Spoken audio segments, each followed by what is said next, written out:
Meron ka bang bagong kawali at gusto mo na ito ay hindi madikit pagka ikaw ay nagluluto ng nagpiprito ka ng itlog o kaya nagpiprito ka ng isda?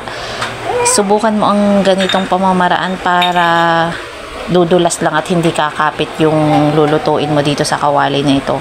Una, paiinitan mo muna. Tapos, after mainit at umitim na yung kawali, lalagyan mo ng asin. Tapos, paiinitan mo din doon. Pagugulungin mo sa kawali.